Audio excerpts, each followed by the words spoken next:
J'ai rien à faire de prendre des libertés avec lui parce que c'est tout pourri ce qu'il a écrit.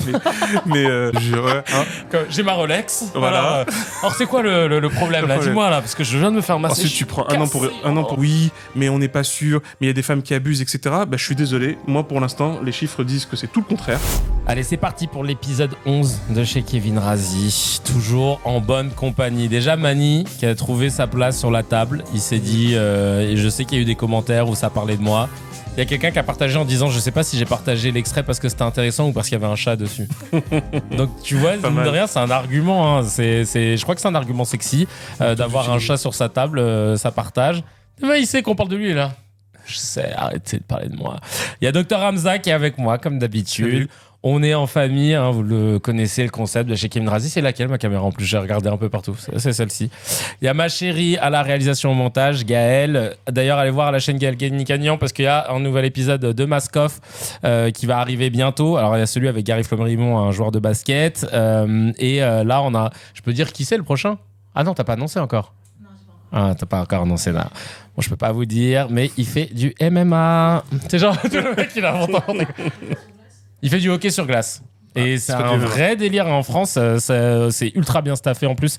Bref, face cachée des artistes, ils font tomber le masque face à Gaël pour montrer leur véritable intérieur. Et je vous invite à aller checker. On a Manu qui nous a rejoint aussi là, sur le canapé. Merci d'être là, Manu. Bah tant mieux. C'est vrai qu'il aime bien vos canapés. Il y a Mourad le showrunner qui est là. Ouais. Farajou au make-up. Suivez-la sur Instagram. Il y a du lourd qui arrive comme toutes les semaines. On sait pas quoi, mais il y a du lourd qui arrive.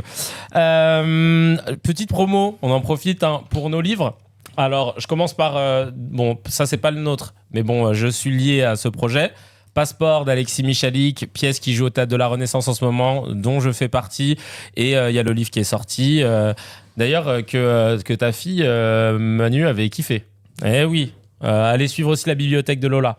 On a le livre d'Hamza et de moi, Fake News, évite de tomber dans le piège. C'est un livre, j'aime pas. Ruquier, quand j'avais fait l'émission, il avait dit ah oui, bah, c'est pour les enfants. Moi, j'ai pas appris grand chose. Et genre 20 minutes après, il dit ah bah alors ça, je savais pas. Tiens, je sais bah connard, lis bien alors. Il m'avait vénère quand j'avais dit ça. Il s'est contredit juste après. Et là, on pousse le curseur. C'est Science Flix qu'on a écrit avec Hamza et Hannes, son frère. C'est sur les sciences humaines vues à travers le prisme des séries télé. Et même moi, je l'ai pas à la maison, donc je suis grave content que tu aies pu nous le ramener. Et je sais que tu vas repartir avec, évidemment. C'est la base. Petit retour sur vos messages. Merci de nous envoyer toujours plein de messages. On essaye de les lire, donc n'hésitez pas à chaque fois. Y a Mediator qui dit « Bravo l'équipe, émission géniale, c'est clairement mon rendez-vous préféré de YouTube. Et pourtant, ça fait longtemps que j'y suis et je suis abonné à un paquet de chaînes. Donc merci. » Ça fait super plaisir. Il y a Miman Puissetou qui dit « Notre première abonnée, la marraine. » Qui dit bravo l'équipe, encore un épisode de qualité, mais quelle analyse, chapeau bas Dr Hamza. Allez les gens, on s'abonne et on donne de la force. Très gentil. Et il y a aussi pas mal de réactions sur des sujets comme sur les méchants des films. La semaine dernière, on a parlé des méchants des films. Il y a quelqu'un qui a dit ma vie en rose, qui dit pardonnez-moi, mais pourquoi apporter du crédit au scénario de ces films? Parce que je parlais des films américains et des méchants qui ont maintenant tout cette... Enfin, les scénaristes américains, on a l'impression dans les films, dans les blockbusters, nous pondent des méchants qui veulent juste qu'on soit moins nombreux sur Terre. Ils sont plus là, tu sais, on disait, ils sont plus dans ce truc de on veut contrôler le monde. Maintenant, c'est juste, oh non, on est trop sur Terre, on va en enlever une moitié.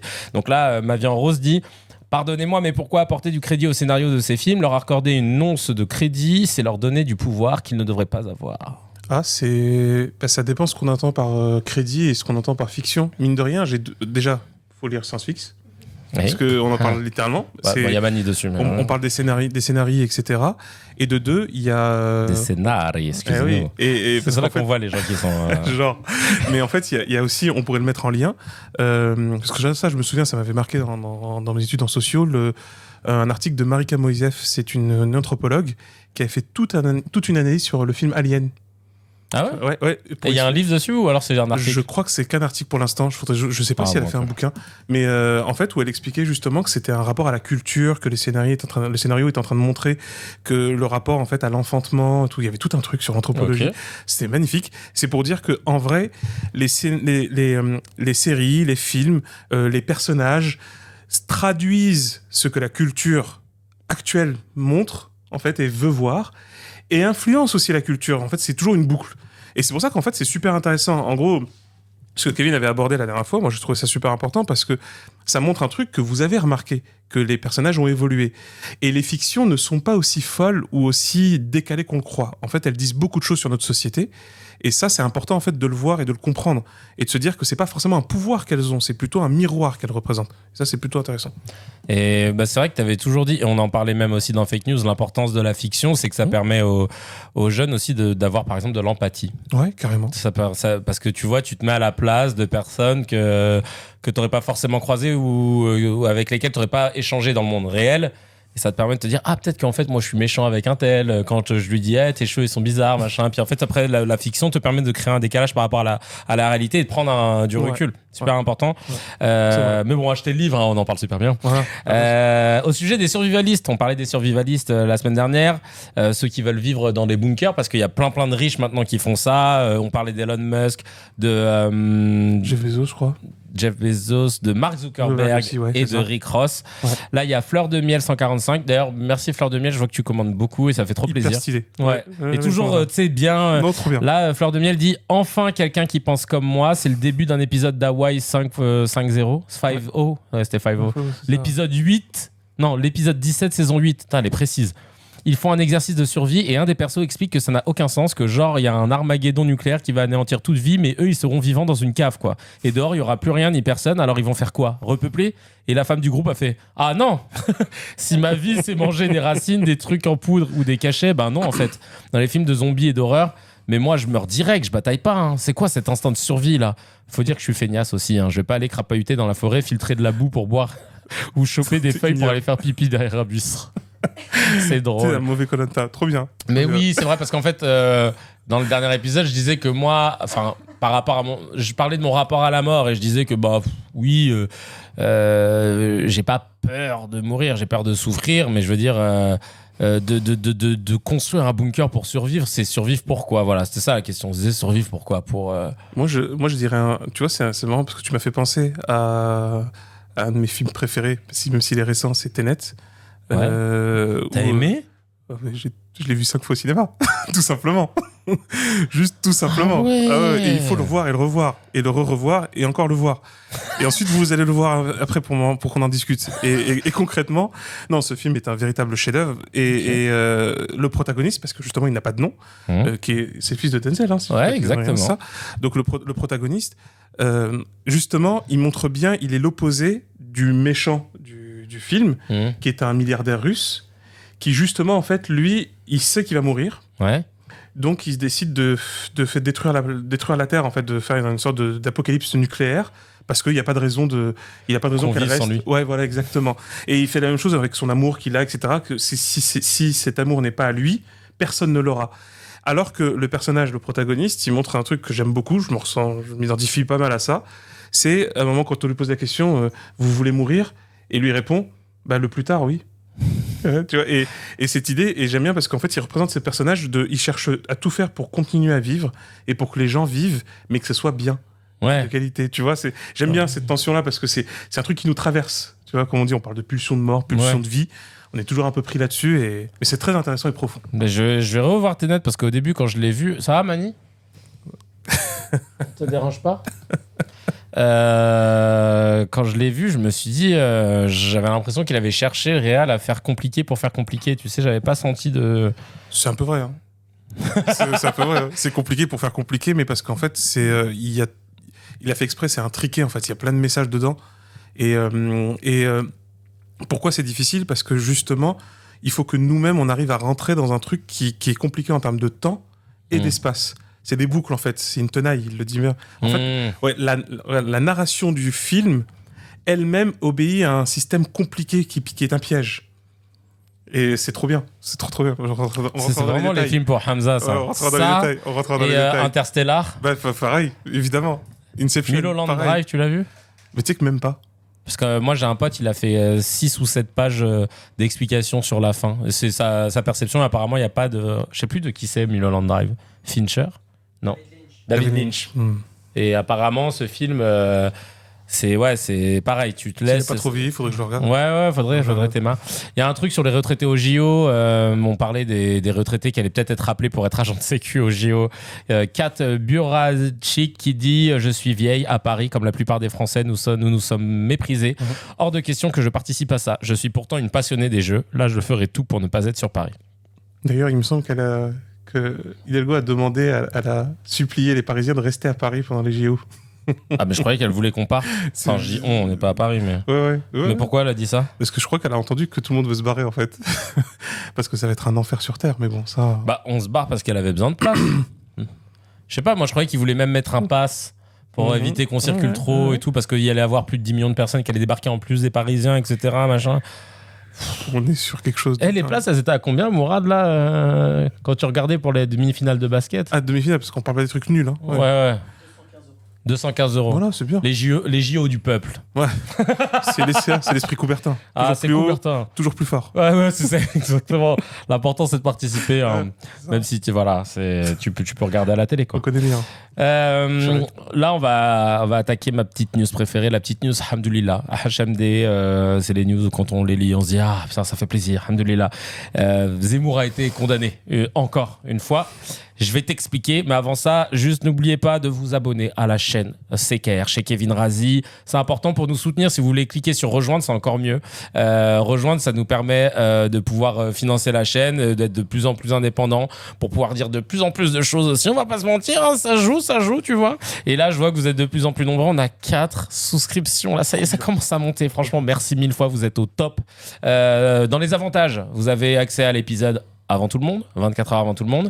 Et il y a un chat aussi qui est ouvert pour vous. Et de temps en temps, on se connecte et on prend vos idées, on échange avec vous sur les futurs épisodes. Si vous avez des sujets que vous voulez mettre sur la table, si vous voulez revenir sur quelque chose d'avant, etc., on va mettre en place très rapidement, parce que j'ai pas encore trouvé l'option sur YouTube où on peut ouvrir le chat. Mais dès que je l'ai trouvé, on fait le chat, promis. D'ailleurs, rejoindre, je crois qu'il est sur PC. Et rejoindre, faut être sur ton ordi de bureau ou sur ton laptop, parce que je crois que c'est avec l'appli, je crois pas que tu puisses rejoindre, cliquer. Tu peux t'abonner.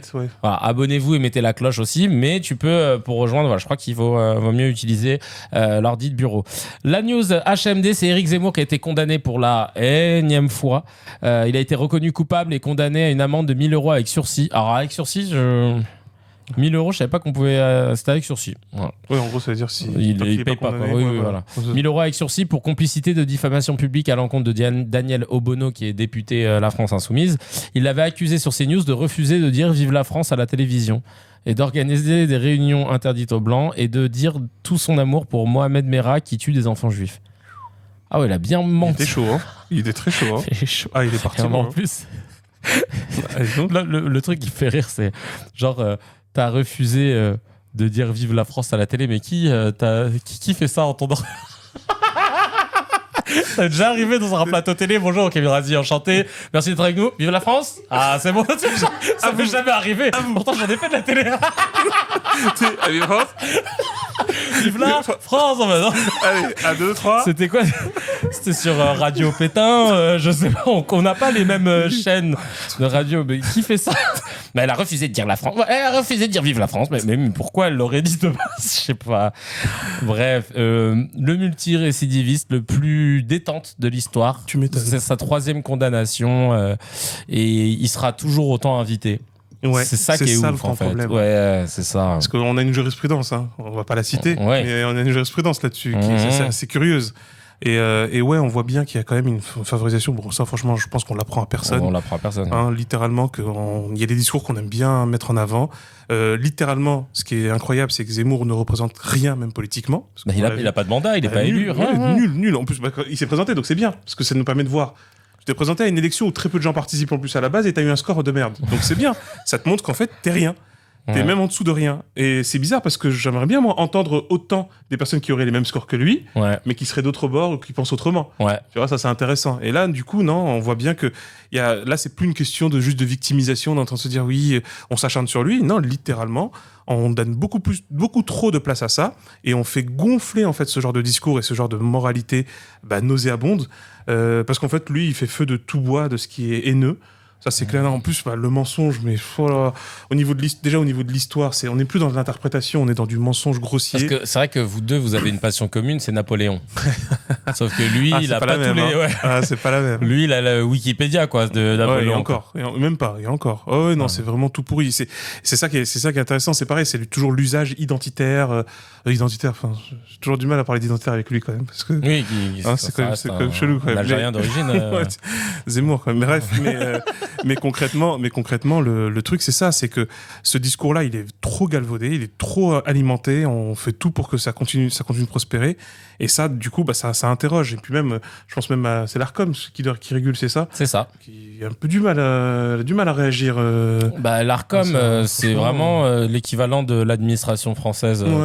Quand il se passe quelque chose, je me rappelle avec TPMP, tu vois, à chaque fois que l'Arcom donnait sa décision, son rendu de justice, enfin pas son rendu de justice parce qu'elle a pas les compétences de faire ça, mais à chaque fois qu'il y avait un article qui disait l'Arcom a condamné à tant d'euros TPMP et tout, tu disais c'est pour le truc qui était sorti il y a une semaine, et non c'était pour le truc d'il y a 9 mois.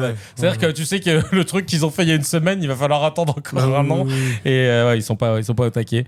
Il y a eu plein de réactions par rapport à ça. On a Al Bundy qui dit il a plus de condamnations que de députés à l'Assemblée nationale. Oui. Alors là, il gère en condamnation et il est dans les meilleurs. Il est populaire. Dame Speak qui dit je savais même pas qu'on pouvait mettre une amende avec sursis, je suis mort, c'est quoi cette escroquerie? Bah ouais. C'est quoi cette escroquerie? C'est vrai. C'est très amende avec sursis, c'est-à-dire que t'as 1000 euros qui te en épée de Damoclès qui vont tomber, enfin que tu vas devoir payer si jamais tu redéconnes. Si je dis pas de conneries, normalement ça veut dire que théoriquement le procureur a requis quelque chose. En mode, il est coupable. Ouais. Il est coupable, c'est chaud. C'est chaud. Et le juge a décidé en son âme et conscience que, 1000 euros avec sursis, hein, et puis on n'en parle plus. Parce que ça, c'est le juge qui fixe, hein. Putain. Ouais, ça, c'est le juge qui fixe. En gros, il a le panel de possibilités en fonction. Alors, si c'est en plus 1000 euros, il me semble que. Alors, c'est du correctionnel, ça. Je sais pas. Du correctionnel. Ouais, mais je comprends pas faudrait trop. Voir, parce que là aussi, juges d'ailleurs, si vous voulez nous donner votre... parce que là aussi, il y a le truc, même le truc récidiviste, parce que normalement, il y a des lois pour ça, il me semble. Quand tu récidives, normalement, c'est un peu tu montes un palier. Non, lui, c'est moi, lui. Ça redescend. Non, mais il est habitué, donc on va pas lui mettre à chaque fois. Non, mais... Puis il a de l'oseille, en plus. C'est pas comme si, tu vois, tu tapais un gars qui avait le RSA, quoi. Tu vois, là, tu lui fais une saisie sur salaire, tu peux y aller. C'est la loi du Zemmour, c'est intéressant, ça. Ouais, c'est intéressant de... S'il y a des juges qui veulent nous renseigner là-dessus. Petit mezze avant de commencer d'attaquer le thème principal, où on va revenir sur la suite du MeToo stand-up et du MeToo qui s'est élargi aux autres sphères artistiques et intellectuelles, etc. Et on a pas mal de choses à dire là-dessus. On a les petits amuse-bouches, le mezze. Une croisière de luxe qui est partie d'Angleterre vers Hawaï et qui a été foudroyée par une épidémie de gastro-entérite.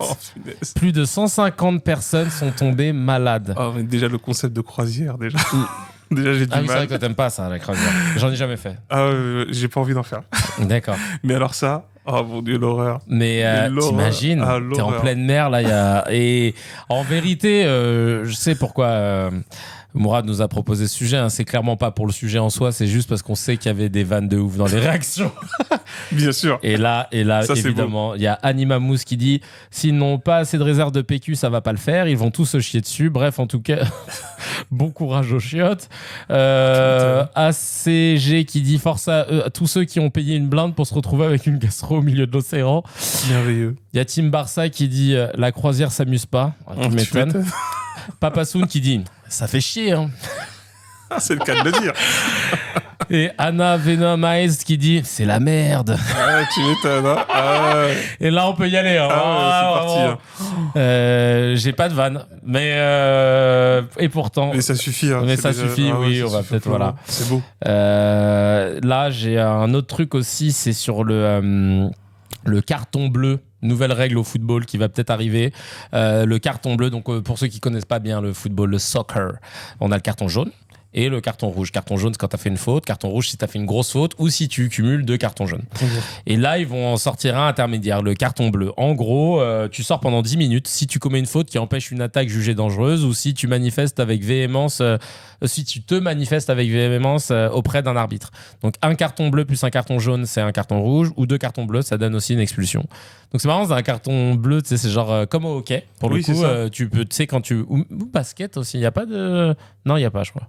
Mais au hockey, au hockey, tu sors. Au hand aussi, je crois. Au hand, t'as des secondes, t'es en prison, c'est vrai. Et donc là, donc c'est une suspension. En gros, il sort du terrain, mais il peut pas être remplacé, quoi. C'est le principe. Sauf que c'est provisoire à la différence du carton rouge. C'est ça. Hein. Ouais, je crois que c'est ça. Ouais, c'est ça. Ouais, il y a eu pas mal de réactions. Après, faut voir ce que ça donne. C'est peut-être un peu fantaisiste. Qui a demandé ça ? Je sais pas si on en avait besoin. Ouais. J'aurais bien aimé, moi, une règle style venez, on arrête un match dès qu'il y a des cris de singe dans le stade. Ça serait stylé. Ouais, ça serait bien. Ça, je sais pas si. Ouais, complètement. Là, je pense que on fait gagner d'office l'équipe en face ou un truc comme ça. Ouais, voilà. Comme ça, tu. Ouais, ça peut être marrant, ça. Ça peut être marrant. Non, mais ça. Transmettons. Ah, mais oui, je note. Ça va faire tout drôle. Parce que j'avoue, leur histoire de carton bleu, là, non, je sais pas. Il y a eu des réactions. Germain Sampras qui dit c'est comme au hockey, ouais, voilà. Mehdi DZ qui dit bientôt les joueurs pourront utiliser une carte reverse Uno contre le carton bleu.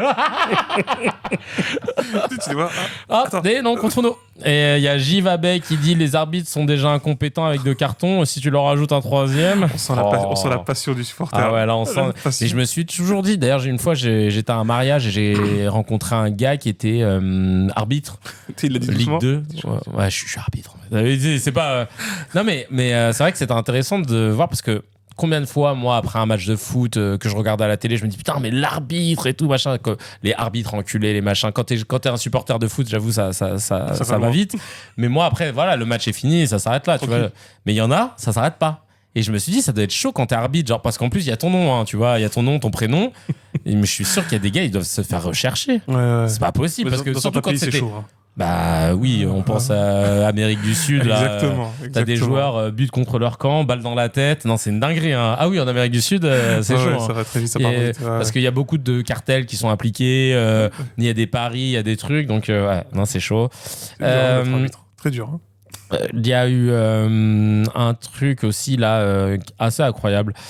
Tu sais, t'as Emmanuel Macron qui a mis un tweet il y a quelques jours pour dire « Unis et unanimes, nous décidons d'une aide durable de 50 milliards d'euros pour la reconstruction et le soutien à l'Ukraine. » Unis et unanimes. Ouais. Très intéressant. Alors, les 50 milliards, c'était l'Europe quand il dit ça. Mais la France, elle met genre... on a un beau pourcentage. 10 milliards.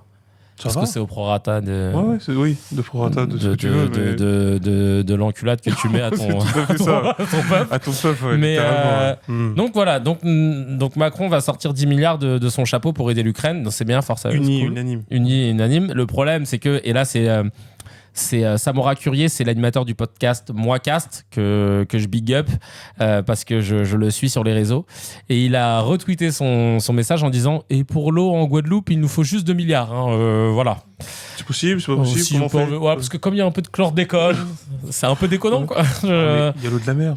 Ouais, tu prends l'eau de la mer. Ils ont vu sur l'océan, c'est bon. Non, mais c'est une dinguerie en vrai. C'est trop grave. C'est ça, en fait. C'est ça le vrai truc grave. Bah oui, en fait. C'est ça. En gros, je veux dire, solidarité, très bien, il n'y a pas de souci.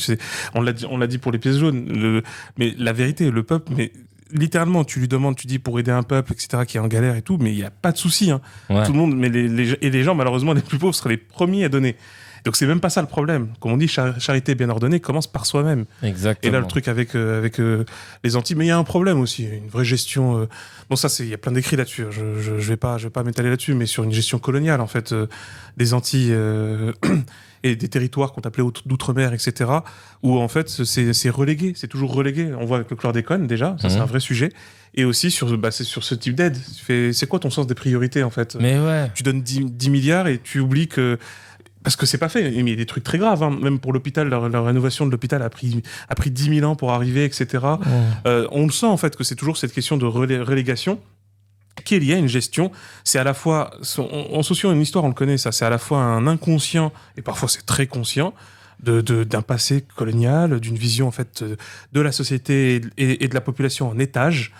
Ça aussi, il va bien falloir un jour que ça s'arrête. Ouais, bah, franchement, je trouve ça ouf parce que tu te dis que t'as comme t'as dit, des départements qui sont français, des territoires. Il y a une école qui n'avait pas d'eau potable, je me rappelle. Là, du coup, elle était fermée. Je sais plus si c'était à Mayotte.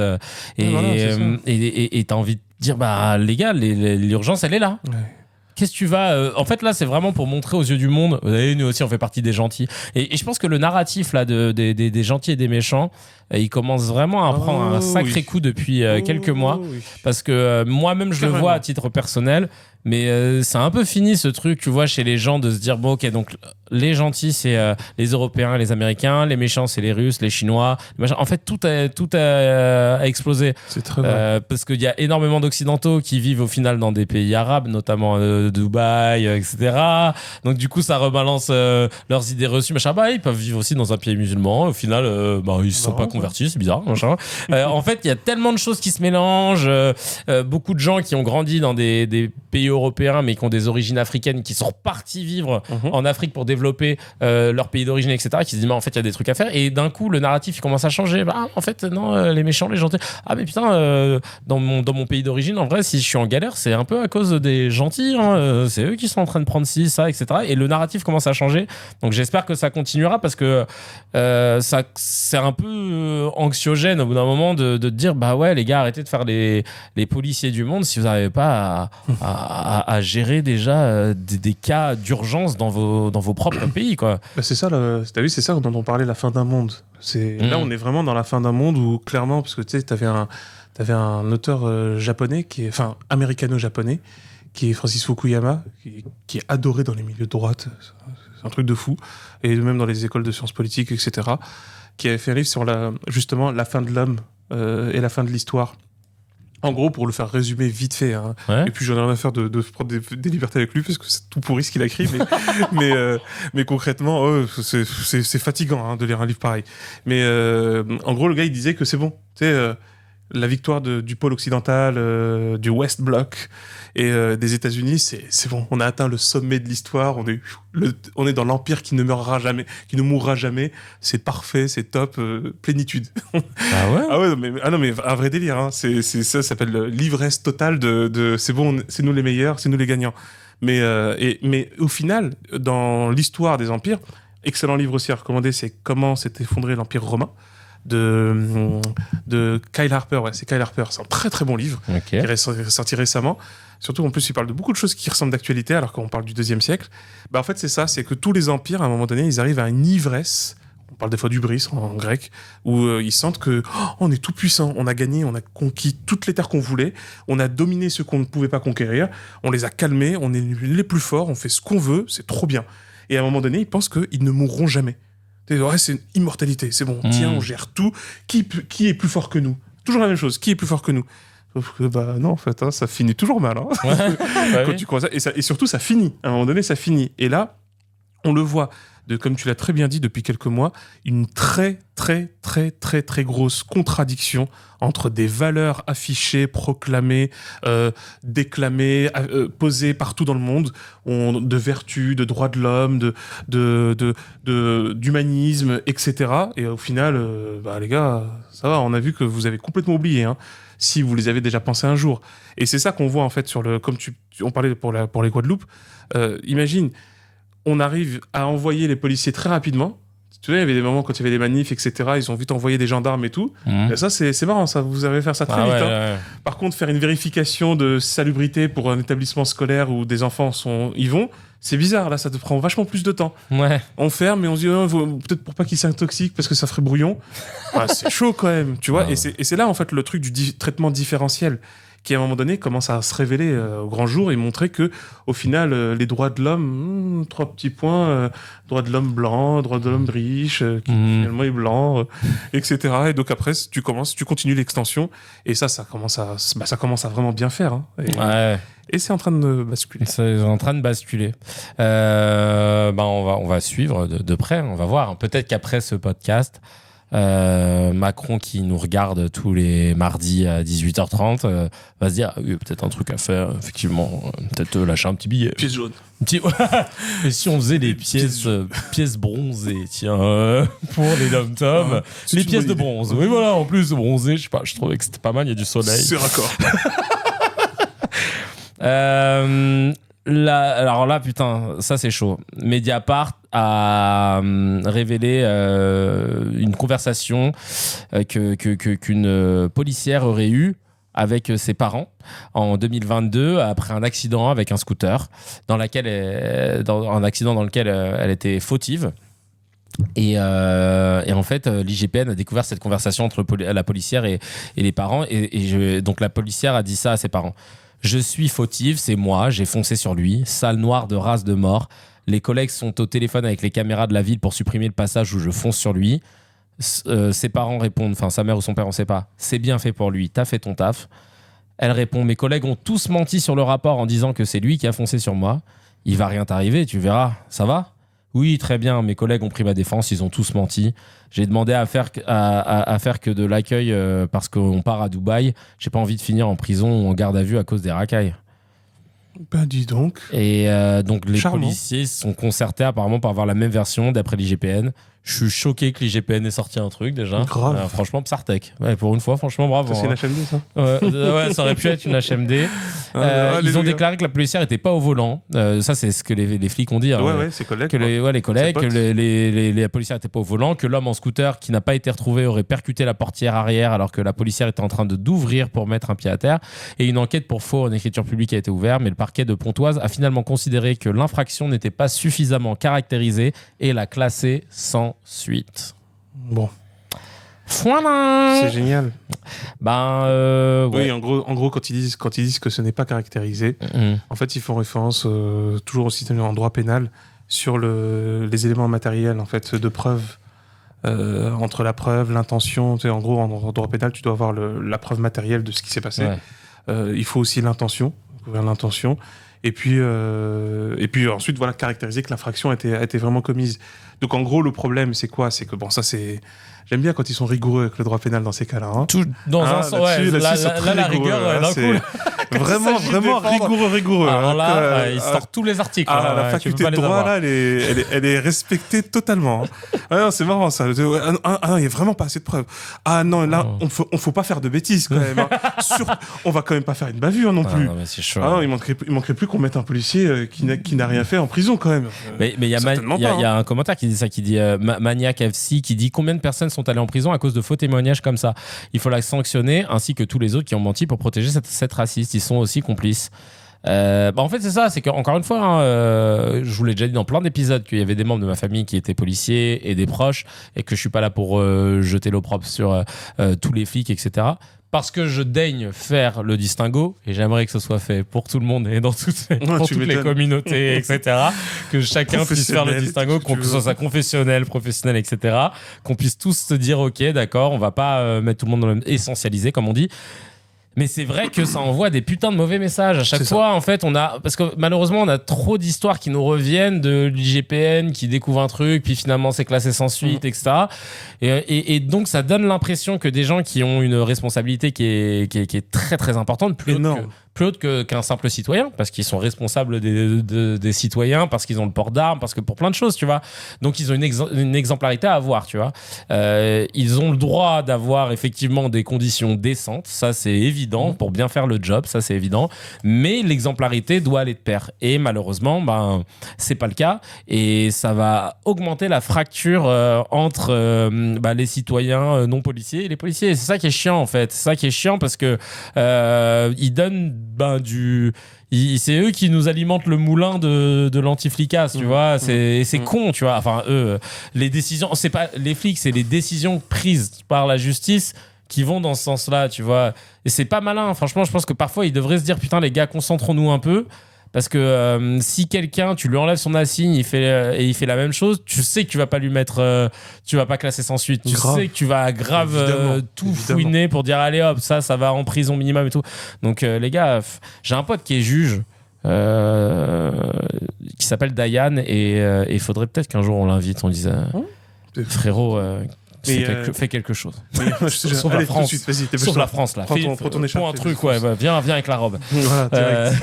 Dépêche-toi, vite, fais ça vite. On fait le procès ici. Non, mais déjà, ça me fait penser, pour ceux qui auraient le courage, mais je vous le recommande beaucoup, c'est de lire tout. Il me semble que le titre, c'est Sociologie de la police, de Jobard, si je dis pas de bêtises. C'est Gypsy King, ça. Merci. Et donc, et en fait, qui est vraiment, enfin, c'est un excellent travail sur la question de manière générale, même sur la sociologie de l'institution, parce que je sais que des fois, on est obligé et à la fois d'aller vite, mais en même temps, même d'en parler. En gros, des fois, on a soit un truc impulsif de soutien aux forces de l'ordre, ce qui, dans l'absolu, ne veut rien dire, en vrai. Et de l'autre côté, oui, ACAB, machin, etc. Voilà. Et même quand on parle de la police pétainiste, déjà parce qu'en fait, la police, il faut poser des questions de fond sur la nécessité même et la pertinence même de la police. C'est-à-dire qu'en gros, à quoi sert une police dans une société ? Parce que dans l'absolu, c'est un aveu en fait de criminalité. Ouais. Tu vois ? Et que ça peut exister une société sans police. Moi, j'en connais. Et t'as des sociétés où il n'y a pas de policiers. Parce que c'est pas du tout nécessaire. La pacification des mœurs. Rien qu'en Libye, déjà, il n'y a pas de policiers. Ah ouais ? Mais en mode, il n'y a pas de policiers du tout. Littéralement. Ils ont une armée, quoi, c'est tout. Ouais, encore, en plus, plus ou moins. Plus ou moins. Ouais, le dimanche, quoi, tu vois. Les mecs, ils arrivent avec l'envie de leur vendre de bière, là. Mais je te jure, faire la guerre, là. Et c'est pas le seul pays. Et en fait, t'as vraiment plein de pays dans le monde où, au final, t'as une distinction. Alors, ça aussi, c'est très bien dit dans la sociologie de la police, où en fait, et on le voit même en France, entre ceux qu'on appelait les gardiens de la paix, on a fini par arrêter de les appeler comme ça, et la police judiciaire, qui est par exemple surtout sur la question des crimes. Tu vois, qui eux font un travail d'investigation, d'enquête. Oui, bien sûr. En fait, c'est eux que tu ne croises pas dans la rue. Eux, tu ne les croises pas dans la rue. Et d'ailleurs, sans eux, tu peux pas commencer une enquête. Exactement. À chaque fois qu'il y a une scène de crime, tu dois attendre que l'OPJ soit là. Machin, et ils font un boulot de dingue, etc. Enfin, c'est super important. Ils ont fait progresser même certaines thématiques et tout. Enfin, il y a pas de souci. En gros, c'est l'antithèse de la base. Non, mais c'est un truc de ouf. Mais non, mais c'est pour ça que pour le dire très sérieusement, parce que c'est ça, c'est que au niveau institutionnel, il y a la question même de base, c'est à quoi sert une police ? Pourquoi on met en place la police ? Et ensuite, quand on pose cette question de la fonction de la police, c'est comment elle se réalise et se matérialise la fonction. Parce qu'effectivement, c'est d'ailleurs pareil, ça, je vous l'apprends pas, il y a plein de pays où ils n'arment pas la police même qui est urbaine, celle qui est dans la rue. L'île Maurice. Voilà, mais il n'y a pas d'armes à feu. La Grande-Bretagne, même la police criminelle n'a pas d'armes. Tu vois, il y a une unité spéciale qui est armée. D'accord. Et c'est elle qui vient en intervention, l'équivalent du RAID ou du GIGN, tu vois, du GPN. Et sinon, parce que pourquoi il sera armé ? On n'est pas des cow-boys en fait. On n'est pas des.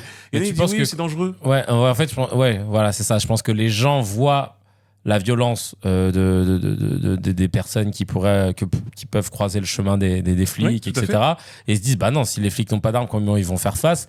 Mais toi, tu penses qu'en fait, enfin, je sais pas, tu penses, c'est selon ce que tu nous dis, c'est que si plus t'armes une police, plus les gars en face. Évidemment, c'est déjà ça, oui. Et de deux, c'est que même dans les faits, il y a une grosse distinction entre.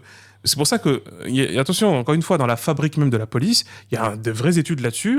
Je ressortirai le bouquin pour que tu les mettes dans les liens, mais sur le travail de la fabrication de la police coloniale, clairement. Ah oui. Oui, parce qu'en fait, il y a une vraie vision coloniale. Tu le vois aux États-Unis, en fait. Aux États-Unis, la police, elle est militarisée.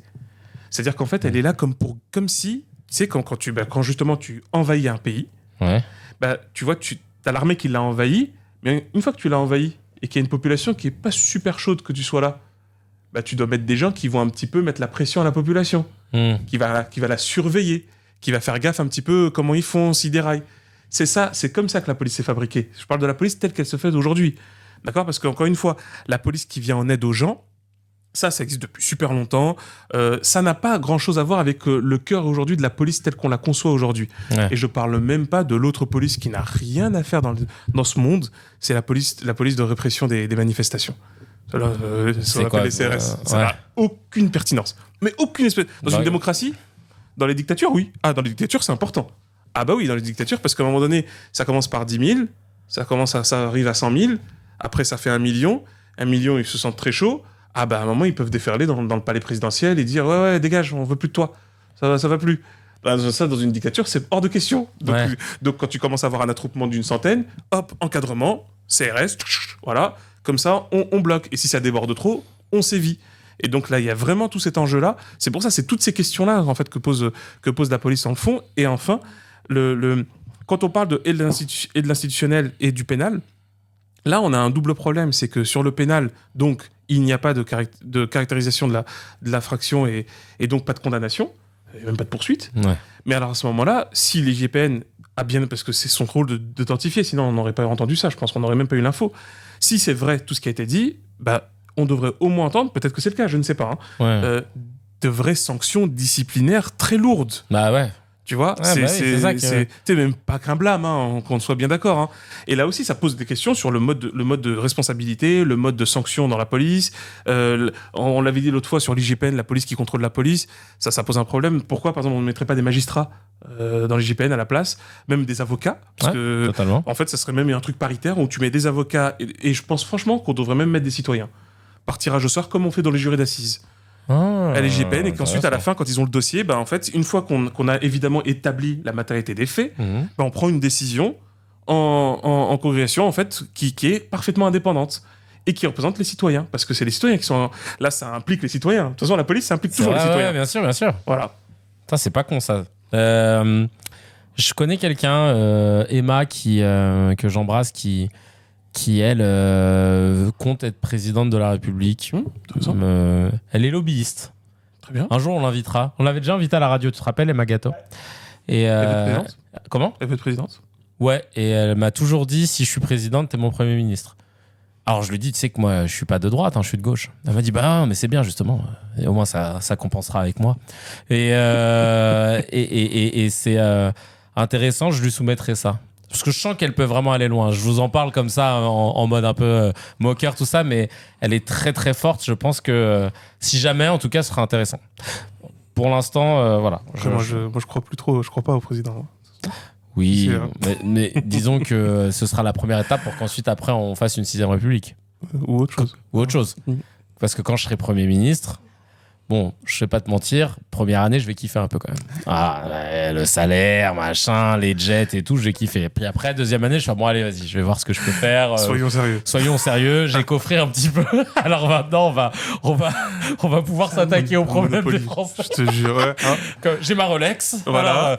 Alors, c'est quoi le problème là ? Dis-moi là, parce que je viens de me faire masser. Ensuite, tu prends un an pour réfléchir. Ouais.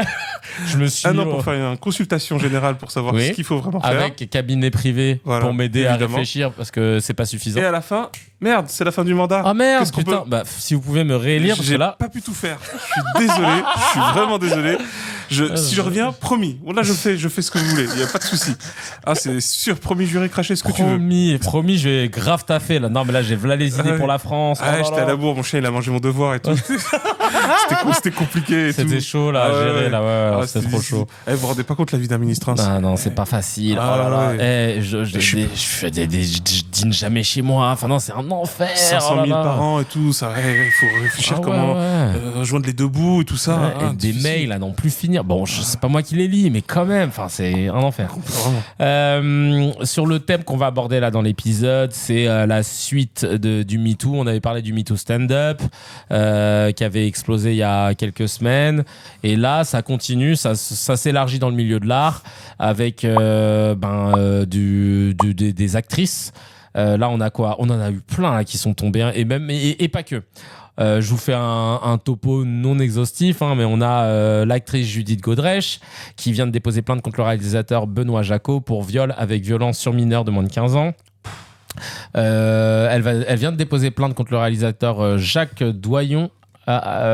Judith Godrèche aussi, il est désormais accusé aussi par Isid Lebesco et Anna Mouglalis. Il y a le comédien Philippe Cobert qui est mis en examen pour viol et agression sexuelle sur 3 mineurs. Une nouvelle femme a déposé une 5e plainte contre Sébastien Coé pour des faits d'agression sexuelle et de viol qui auraient eu lieu dans les années 90. Et le psychanalyste Gérard Miller, et ça t'a fait beaucoup de peine, accusé par 18 femmes, 18 quand même, de viol et d'agression sexuelle. 41 femmes ont témoigné dans le magazine Elle. En plus. Attends, elle est accusée par 18 femmes et il y en a 41 qui ont témoigné. C'est pas des viols forcément, mais voilà. Donc le mouvement MeToo, il date de 2017 avec l'affaire Weinstein et on est en 2024 et on commence à découvrir encore plus d'affaires. Et le problème, c'est que même en 2024, on ne croit pas toujours les femmes qui témoignent. Parce qu'il y en a certains qui mettent en doute cette parole. D'ailleurs, dans certains commentaires, je vous les lirai tout à l'heure. Concernant Judith Godrèche qui parlait du réalisateur Benoît Jacot, si je me trompe pas, J'écoutais France Info, donc ça parlait de ça.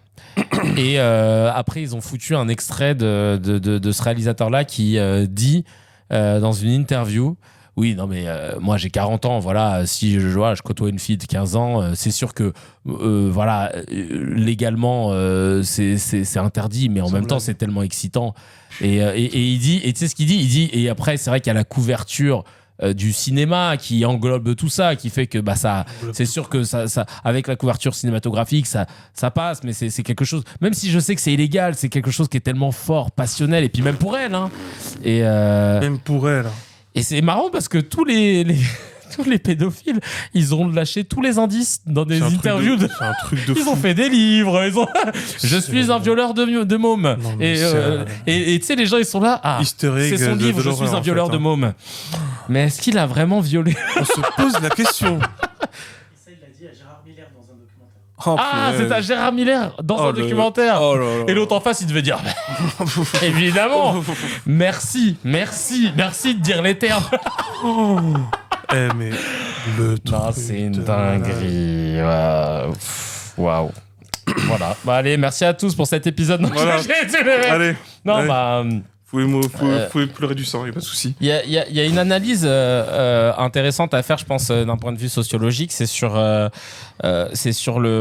Tu parlais de la dernière fois, mais je pense qu'on peut un petit peu plus l'élargir, ce sujet, ou plutôt l'approfondir. C'est les milieux intellectuels, parce que là on est en plein dedans, ou les milieux d'influence, on parle des milieux artistiques, etc.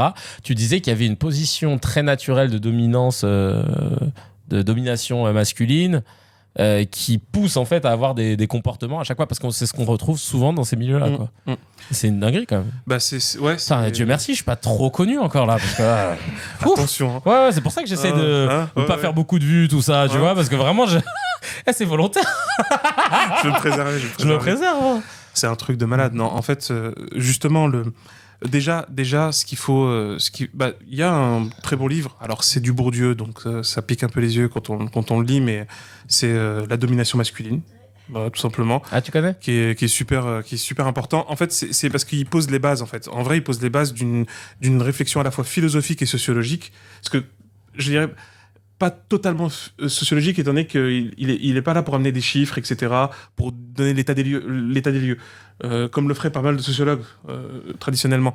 Là, en fait, c'est plutôt, il veut poser des mots sur un phénomène qu'il voit et qu'il analyse dans la société.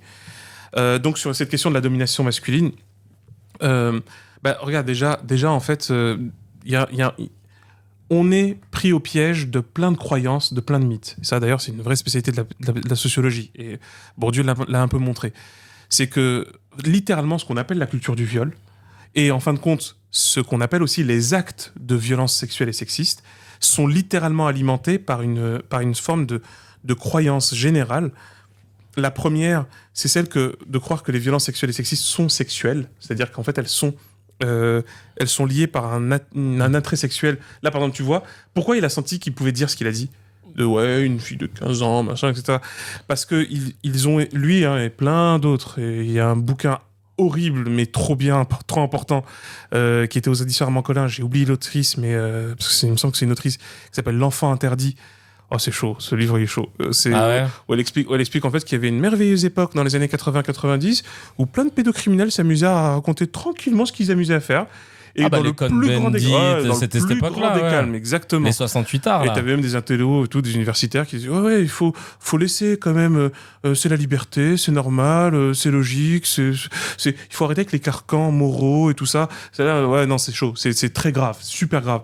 Et ça procède de la même logique, si tu veux. En gros, la notion de domination, elle est centrale dans la question du viol pour parler d'elle et ensuite pour voir tous ses avatars, d'accord ? C'est en gros, si vous voulez, le sommet spectaculaire, concret, effrayant, c'est le viol. Et ensuite, vous avez toutes les ramifications, toutes les branches, toutes les racines en fait qui vont tourner autour de ça. Donc le harcèlement, la domination relationnelle, l'emprise, les mécanismes d'intimidation, de dépersonnification, les violences psychologiques, etc., même verbales. Ah, il y a des choses, même on en parlait tout à l'heure, même le fait, par exemple, l'exhibitionnisme en fait partie, mais tu sais, l'exhibitionnisme dans le fait que précisément quand un mec il se montre à poil devant une fille, bah ça c'est une violence sexuelle. Oui, c'est vrai. Et t'es agressé. Mais ça me rappelle que, tu sais, souvent à l'époque on parlait d'exhibitionnistes, c'était souvent des messieurs avec des trenchs, et d'un coup ils ouvraient et ils montraient leur tub. Exactement. Mais on dirait que ça existe plus, ça, non? Ça doit encore Parce qu'on n'entend plus les histoires. Je pense qu'après, avec les réseaux sociaux, les gars, ils envoient leur top direct. Mais c'est ça. En DM, tu vois, ils se prennent plus la tête. Non, mais tu rigoles, parce que comme ça, vrai, ils lancent à plus de monde. Mais c'est ça. Non, mais le truc de la. Tu te rends compte à l'époque, le geste de. T'es dans la rue, t'attends quelqu'un. Et genre, le mec, juste d'avoir fait s'il est content après, t'es fucked up, il est là, genre. Putain, ça fait du bien. Il y a un problème. Hein. Allez, je bois une bière. La dick pic. En fait, c'est ça. Bah oui, c'est ça, en fait. C'est littéralement le principe. Tu sais, mais tu sais d'où je suis charmé. Finalement, je ne pense qu'à lui maintenant. C'est n'importe, ça n'existe nulle part, ça. Mais quel charme a-t-il mais c'est incroyable. Je suis saisible d'amour et de bonheur en voyant sa tub. Mais ça n'existe pas. Hein. Il faut être ravagé du crâne quand même pour penser ça. Hein. Et les mecs disent allez, il faut que tu apprécies mon caractère apollonien. Ça me fait plaisir. Il faut que je partage à toute l'humanité. Il faut que je partage à l'humanité. Ils doivent se rendre compte quand même à quel point c'est incroyable. C'est un gros délire. Et en fait, justement, mais tu vois, ça aussi, ça c'est encore le truc de je suis au-dessus. Je suis puissant. Je suis plus fort. Et ça, en fait, cette mécanique-là, d'ailleurs, c'est pour ça que quand tu regardes, j'ai ressorti des chiffres qui m'ont affligé, en fait. Déjà, t'as à peu près dans les proportions. Je donnerai faudra les références parce que ça, c'est super important. Regarde, depuis MeToo, en fait, avant MeToo, on a réellement commencé à poser des questions sur les violences sexuelles et sexistes à partir de la fin de la première décennie 2000, donc 2007-2008. Ça s'est accéléré avec justement 2012 et surtout 2015 avec MeToo. Pour dire clairement, je le répète et franchement, je vous le dis tout de suite, je vais pas le répéter assez. C'est que on est au tout début en fait du constat, on est au tout début du travail sur ce sujet-là. Et j'ai dit constat parce qu'on n'a pas encore arrivé au bout des solutions. Et le truc, c'est que tu as des grandes enquêtes qui ont été faites. Tu as l'enquête Virage, qui est très connue, qui est dirigée par l'INED, l'Institut national d'études démographiques, qui en fait, c'est là, parce que beaucoup de gens j'ai remarqué que des gens posaient la question, d'où ils savent que 9 femmes sur 10 agressées ne portent pas plainte. Du coup, elles n'ont pas porté plainte, donc on peut pas le savoir. Ouais, c'est vrai ça, on fait de la divination.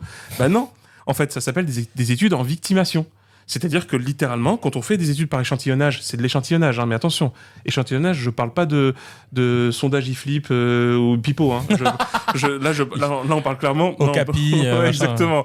Là, on parle clairement de ce qu'on appelle d'études quantitatives, en fait, sur des gros échantillonnages, 20 000, 30 000, 50 000 personnes. Donc, c'est énorme. Et on imagine, hein, c'est-à-dire que c'est pas la totalité, c'est pas un recensement. Mais c'est une vraie étude quantitative où quand tu prends, c'est simple, hein, ça devient pertinent à partir de 2000 personnes. Une étude quantitative, elle est pertinente à partir de 2000 personnes. On fait des bons échantillages si on fait ça bien. Et quand c'est l'INSEE et l'INED, je peux te dire qu'ils le font très bien. Là-dessus, il n'y a pas de souci. Ils le font encore très bien. Il y a des petites questions qu'on a posées sur certains agrégats économiques, mais c'est pas important. Et là, on parle de 20 000, 50 000, parfois on est monté à des études sur 100 000 personnes. C'est énorme. Et quand on a les chiffres, regarde, je vais t'en balancer pas mal, tu vas voir, c'est un truc de fou. Une fille sur 6 fait une entrée en sexualité non consentie. Une fille sur 6 fait une entrée en sexualité non consentie et non désirée. Bon, c'est-à-dire un viol, hein. Bien ça sûr. s'appelle un viol, en fait, très gentiment. Et donc, en gros, tu dis, mais c'est beaucoup, une sur 6 quand même, parce que, je sais pas, imaginez-vous une école, et tu regardes, tu fais... Donc... sur 6 élèves, 1, sur 12 élèves, 2, et faites le calcul, vous allez voir, c'est cauchemardesque. Et donc, et là-dessus, tu vas voir en fait que donc c'est des enfants. Alors pareil, au stade enfant, les garçons sont presque égaux avec les filles sur les agressions. Hein. Ah ouais? Ouais. Donc il y a pas encore cette... Et en fait, regarde, ça prouve encore une fois un truc important sur la question même du pouvoir. Il y avait un vieux truc, des vieux. Pourquoi je dis ça? Parce que tu as des vieux textes en fait de gros dégueux grecs, vraiment. À l'époque c'est un peu avant. Je crois que c'est un peu après Socrate. C'est après Socrate où tu avais des Grecs qui disaient que pourquoi nous les hommes on a des relations avec les femmes? Parce qu'en fait les femmes c'est des hommes inaccomplis. C'est des hommes qui n'ont pas été achevés. Ouais.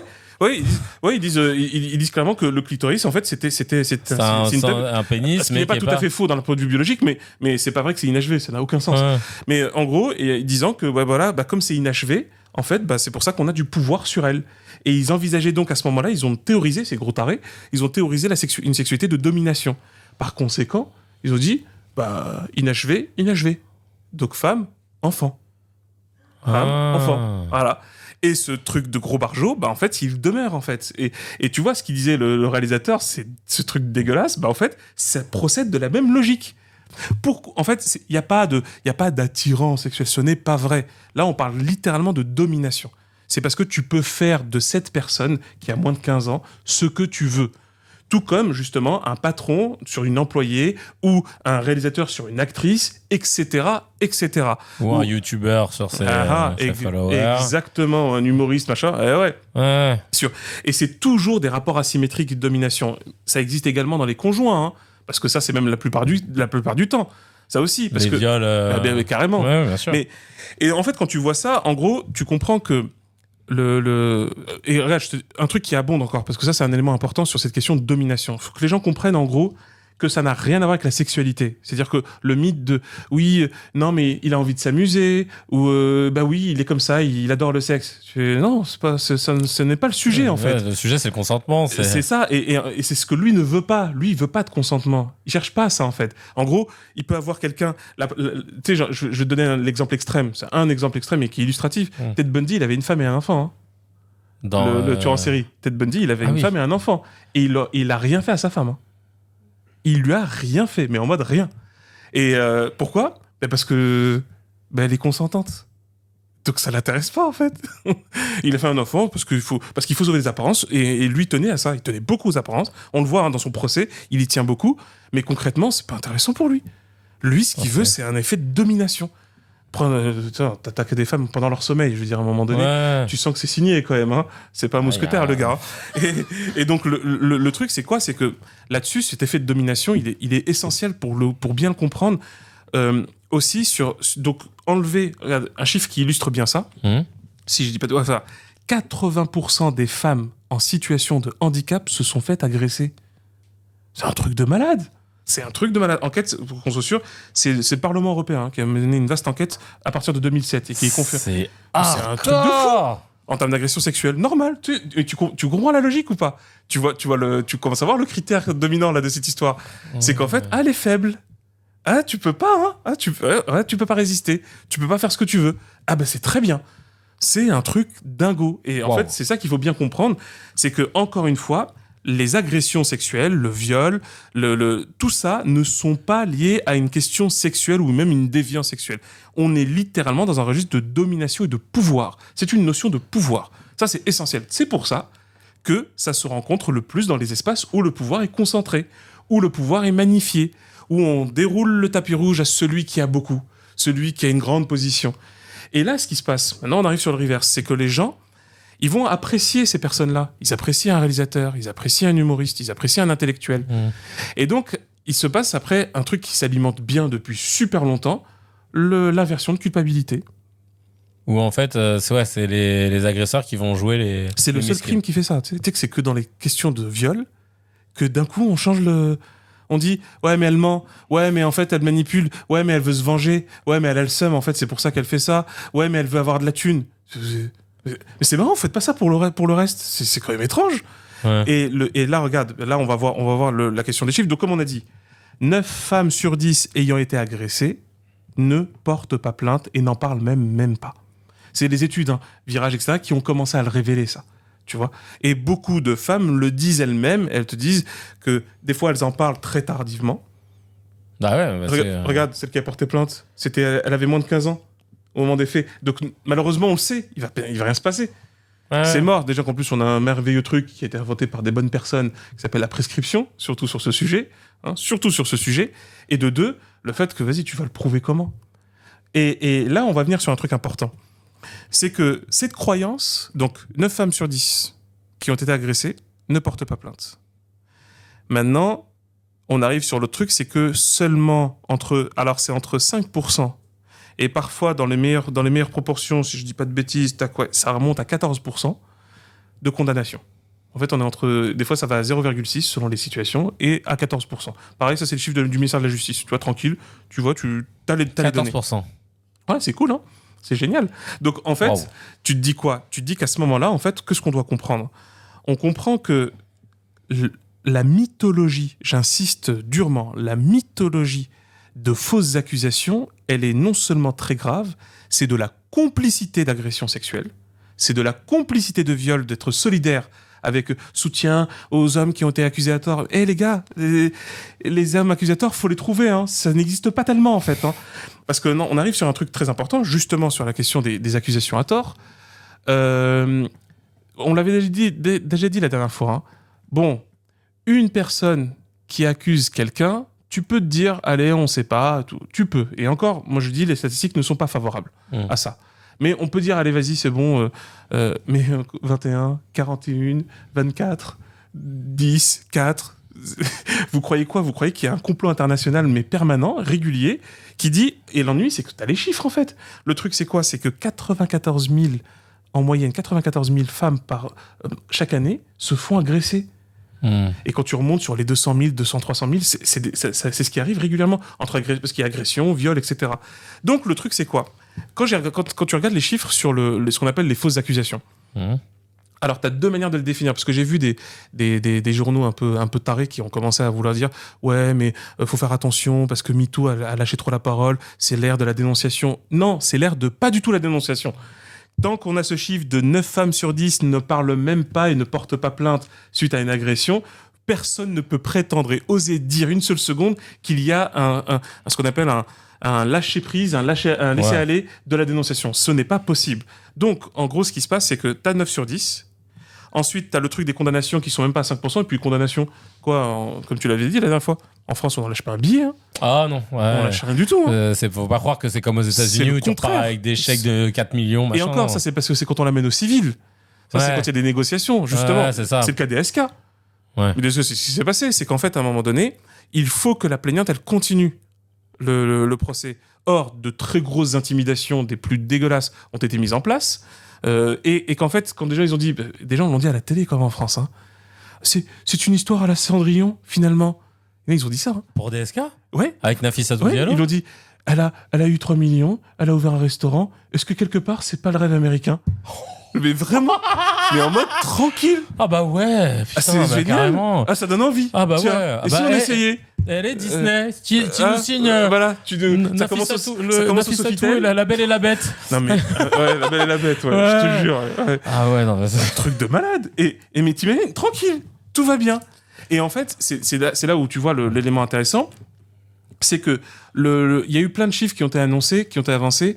On estime entre 2 à 8% ce qu'on appelle des fausses accusations. Mais alors, chose super importante, c'est que les 2 à 8%, ce ne sont pas des fausses accusations réellement. Pourquoi? Parce qu'en fait, on met dans ces chiffres-là, même chez des féministes, hein, ils reprennent ces chiffres-là parce qu'ils disent, voilà, c'est ce que nous présente la justice. Mais en fait, les fausses accusations dans ces chiffres-là, celui à 8% comme à 2%, c'est ceux qui arrêtent la procédure et qui sont classés sans suite. Donc, la plupart du temps, on les met comme fausses accusations. Parce qu'en définitive, on dit, on n'a pas prouvé qu'il était coupable, donc du coup, l'accusation n'est pas fondée. Et à ce moment-là, oui, ils le disent tous, ces prédateurs. Ils disent, j'ai été blanchi. Vas-y, continue de te blanchir, tu vas voir, vas-y. Et en fait, là-dessus,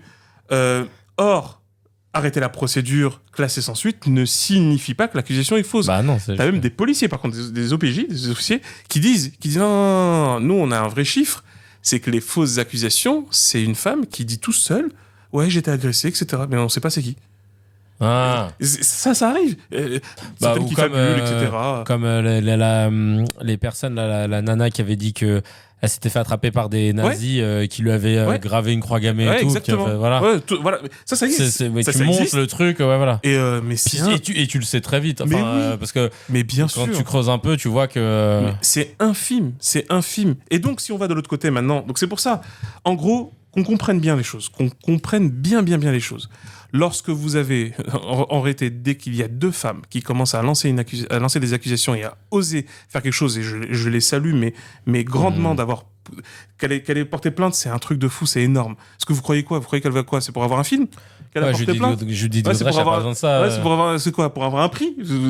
Mais et c'est pour ça que je trouve ça très grave, parce qu'il faut bien qu'on comprenne et qu'on mette les choses en proportion. Là, en réalité, il y a un cas très grave maintenant qui implique la population, c'est-à-dire nous tous. C'est le fait que nous devenons complices de ces criminels, précisément en adoptant ce genre de logique, en disant « Non, mais on n'est pas sûr ». Il n'y a pas de « non, on n'est pas sûr ». En réalité, les proportions sont tellement à la défaveur de l'innocence qu'on ne peut pas se permettre de jouer sur le doute. Jouer sur le doute, ça fait quoi? Ça incrimine la victime, ça la ramène même, et ça alimente ce qu'on a dit sur les 9 sur 10, c'est-à-dire qu'elles ne vont pas porter plainte, parce qu'elles savent ce qui se passe. Elles savent tout ce qui se passe. C'est que lorsqu'elles portent plainte, on leur dit « Mais c'est pas vrai, mais tu mens, mais on sait que tu lui en veux, mais t'as un problème, tu veux te venger, etc. » Et ça, je suis très poli. C'est la version polie. Hein. Et donc, à partir de là, en gros, ce qu'on doit comprendre, c'est que je le dis très clairement, c'est l'inverse. Ils sont, pour le moment, surtout ceux qui sont confondus de cette façon, avec 10, 20, 4, 5 personnes qui lancent des accusations. Elles ne les lancent pas comme ça, elles ne s'amusent pas. Elles font quelque chose de très grave, elles font quelque chose de très difficile, elles font quelque chose d'extrêmement éprouvant. Et en plus, elles font quelque chose que trop peu d'entre elles osent faire, parce que c'est très difficile. Le poids sociologique, il est énorme là-dessus. Donc concrètement, elles ont raison, jusqu'à preuve du contraire. Et pour moi, je vais vous dire, la preuve du contraire, c'est quand les chiffres changeront. C'est pas quand on dira le gars, je suis blanchi. Non. Et je sais l'admiration que les uns ou les autres peuvent avoir vis-à-vis de, même des femmes, hein, vis-à-vis de telle ou telle personnalité ou telle personne. Mais je vous le dis très clairement, il va falloir qu'on se mette très au clair là-dessus.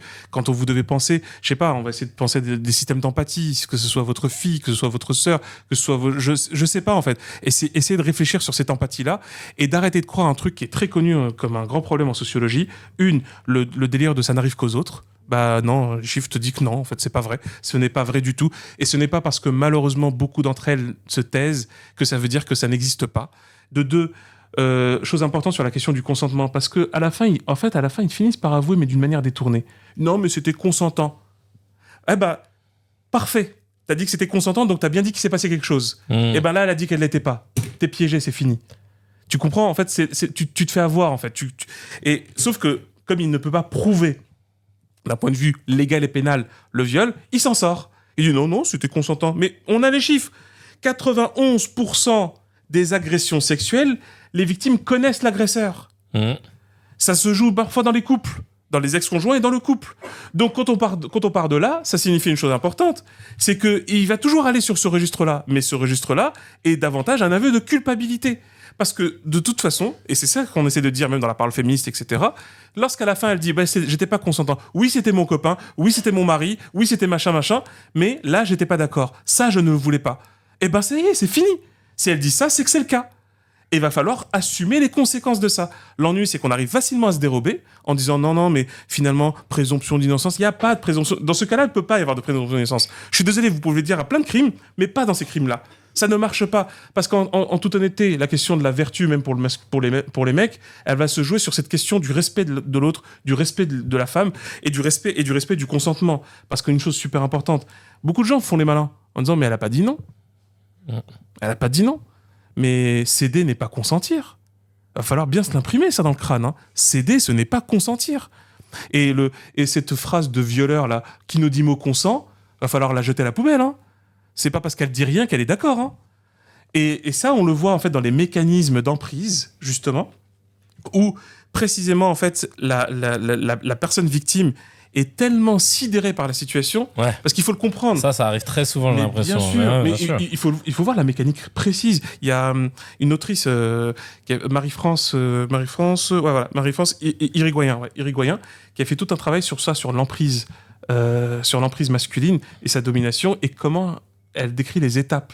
Et ce que ça fait, c'est un truc de dingue. Quand tu le lis, t'as froid dans le dos. Parce que tu vois qu'en fait, c'est très millimétré. C'est délibéré, c'est prémédité, c'est toujours prémédité. Et c'est fait de manière subtile. Ça ne commence pas directement par une forme d'agression. Il faut que les gens enlèvent cette image d'Épinal, de sous-sol, 2h du matin, dans un parking. C'est pas ça. Ça arrive. En mode irréversible. C'est pas bien. Ces schémas-là, ils ont alimenté, ils ont plus posé de problèmes qu'autre chose. Alors que non, ça se fait à la sournoise. Ça se fait progressivement. Ça se fait à l'usure. Ça joue sur des interstices où en fait, hop, elle a pas dit non. allez, on y va. Et là, en fait, tu veux qu'elle fasse quoi? Tu veux qu'elle te fasse une prise de judo? Ben oui, non, mais vraiment. Or, la plupart d'entre elles, elles savent que ça peut être pire si jamais elles réagissent trop. Donc, qu'est-ce qu'elles font? Eh ben ouais, elles font rien. Ouais, par rapport à ce que ça représente socialement, par rapport ou professionnellement, c'est dans le cadre, ouais, bien sûr. Tu sais, moi, je me dis, ça m'interpelle. Je me dis, mais pourquoi lui griffe pas le visage et le défigure? Mais on sait très bien ce que ça signifie, mais c'est compliqué. C'est très compliqué. Et l'effet de sidération, c'est quoi? Tu sais, c'est là que des fois, tu sais que ça peut partir d'un... Tu sers un verre, donc toi, t'es un humain normal. Quand t'es un humain normal, je parle de la femme, elle se dit verre, discussion, tranquille. Et c'est là qu'il faut comprendre la question du viol. C'est que, qu'est-ce qu'il va faire? Il va griller l'étape, mais de manière radicale et violente. Tu vois? C'est à peine servi, hop, il te saute dessus. Et toi, t'es sidéré, donc tu sais même pas quoi faire. Ouais, t'as même pas le temps de réfléchir. T'as pas le temps de réfléchir, son affaire est réglée. Viol. Voilà. Et c'était son conjoint. On fait comment? Hein? Ah bah voilà. Et le gars, il va être malin, il va dire, c'était consenti. Et hop, le jeu est fixé. Et dans ce système patriarcal général, parce que on peut jouer sur les mots, etc., ce que vous voulez, moi, c'est pas mon problème. Mon problème, c'est les faits. Et les faits sont têtus. Et ils sont trop têtus. Et à ce moment-là, en fait, on le voit bien que ces systèmes d'agression se valident eux-mêmes et que lorsqu'on est dans cette logique-là où on est en train de dire oui, mais on n'est pas sûr, mais il y a des femmes qui abusent, etc., bah, je suis désolé. Moi, pour l'instant, les chiffres disent que c'est tout le contraire. Disent que les mecs, ils arrêtent pas d'exagérer. Et je peux vous le dire très clairement. En fait, c'est pas simplement, encore une fois, on va le répéter, c'est pas simplement que elles sont trop rares, celles qui font des fausses accusations. C'est que il y a à ce jour très peu de mecs accusés à tort. Là, très, très, très peu. J'ai envie de dire, il y en a pas. Hein. Moi, je vous le dis clairement, il y en a pas. C'est ce que je... Et c'est sur ça que j'avais conclu ma discussion avec des gens du milieu de l'humour. Quand on parlait de MeToo stand-up, etc., et qu'il y en avait un qui avait dit, moi, mais t'imagines les gars qui ont rien fait, ils se retrouvent accusés à tort. Je lui dis, bah, il y a eu qui? Vas-y, amène-le-moi. Ouais, vraiment. Je serais très impatient. Ouais. Je serais super impatient. À la limite, encore une fois, allez, je vais me donner une perche. C'est super sympa. Je vais donner une perche. Ça arrive souvent dans les cas d'une accusation qui est unique et isolée. Ouais. Ça, tu peux vraiment... Là, tu peux avoir le bénéfice du doute, ouais. Ou d'ailleurs, généralement, tu sens qu'il y a eu des embrouilles, etc. Puis il y a des témoignages. Et enfin, d'ailleurs, pour terminer un peu sur ce sujet, c'est que... Ce sujet, on ne terminera pas, je vous le dis clairement. Parce que ça, moi, je suis un bulldog, je lâche pas l'affaire. Là-dessus, ça c'est clair, je mords et c'est 5 tonnes. Hein, c'est 5 tonnes qui écrasent la jugulaire. Mais littéralement, parce que c'est super grave. Je veux dire, quand on arrive à une proportion que, globalement, une femme sur 3 est potentiellement agressable. Voilà, c'est ça le vrai chiffre. C'est une femme sur 3, elle peut se faire agresser. Voilà le truc. Et que de manière en général, en fait, c'est 1 sur 2 a été victime, de loin ou de près, par une agression. Donc, en gros, moi, je suis désolé, moi, j'ai ces chiffres-là, j'en ai plus rien à faire. Je vois le rouge, je suis en mode taureau. Ah ouais, je fonce. Bah, t'as raison. Et le premier qui me sort, non, mais il est peut-être... Et c'est pour ça que faites très attention à chacun et chacune d'entre vous sur la question du soutien qu'on peut apporter, surtout pour des personnalités que vous appréciez ou que vous admirez. Il va falloir vraiment arrêter avec ça parce que c'est très mauvais signal que vous lancez et surtout, c'est quelque chose de malsain que vous alimentez. Et oui, sachez-le, les positions de pouvoir, les positions de domination impliquent très souvent ce genre de phénomène. C'est pas un hasard. En gros, qu'il y ait du feu là où il y a du foin, c'est pas surprenant. Voilà. Donc le truc, c'est que dans le monde du pouvoir, il y a beaucoup de foin. Beaucoup, beaucoup, beaucoup de foin. Voilà. Imprimez ça bien en tête. Mais enfin, l'enjeu, c'est que va falloir avoir une réflexion de fond. Il y a des juristes aussi qui ont essayé de mener des réflexions. On donnera même des liens sur certains sites parce que sur la question où il faut changer même le registre pénal, il va falloir changer même le dispositif pénal des lois, en fait, à la fois sur la question des qualifications des faits et comportements qui tournent autour de ça, pour faire même des distinctions, parce que c'est important pour tout le monde, pour le dire honnêtement, entre un mari trop relou, qui insiste beaucoup trop, et ouais, parce que ça c'est un vrai sujet, d'accord, et l'extrême du viol. Parce que faut comprendre que les logiques, elles ne sont pas si éloignées que ça. Totalement. Et l'ennui, c'est toujours, encore une fois, cette question de la vision qu'on a de la femme, où en fait, on considère que, comme le disait Jean-Léo Beauvois, un psychologue social, elles sont trop régulièrement astreintes à des rôles de désirabilité sociale. Elles doivent plaire en toutes circonstances. Mais pas simplement physiquement, faut comprendre. C'est pas simplement physiquement, c'est être agréable. Tu sais, c'est pas faire d'aspérité, c'est pas être relou. Tu vois, faut toujours que ça soit lisse. Ouais. Et ça, en fait, ça a des implications qui vont dans ce registre-là. Et va falloir, à un moment donné, se réveiller tous ensemble, s'éduquer et se rééduquer tous ensemble. Bon, pour certains, c'est carrément de la kiné qu'il faut, mais là, à un moment donné, faut qu'on se mette tous au raccord là-dessus, parce que, je vous le dis, on n'est qu'au début du chemin sur ce sujet, littéralement. On va conclure là-dessus. Et juste pour info, je sais que par rapport à mon milieu du stand-up, beaucoup de nanas se sont réunies, soit qui tiennent des plateaux, soit qui ont des boîtes de prod, soit qui ont des théâtres, pour justement faire des petites réunions et voir comment ils peuvent traiter ce sujet-là, sortir les personnes problématiques de leur programmation et tout. Donc big up à elle. Et puis c'est bien de s'organiser, quoi, de pouvoir s'organiser pour justement que les prédateurs puissent se rendre compte qu'ils le sont. Tu sais, parce que je pense qu'il y en a plein qui se disent non, mais tout le monde fait pareil. Non, en fait. Merci à tous en tout cas de nous écouter, que ce soit sur YouTube ou alors sur Apple Podcast, Spotify, Deezer. N'hésitez pas à mettre des étoiles, 5 étoiles, c'est bien. Si vous n'avez pas aimé, mettez rien. Commencez pas à foutre la merde, quoi. C'est bon. Non, c'est relou, vraiment. Non, c'est le mec qui s'embrouille tout seul. Donc allez-y, n'hésitez pas à mettre des étoiles, ça nous permet de remonter, de faire remonter le podcast dans les propositions. Et on se retrouve la semaine prochaine avec toute la famille autour d'un micro, comme d'habitude. On est ensemble et ça fait toujours plaisir. À la semaine prochaine. Semaine pro.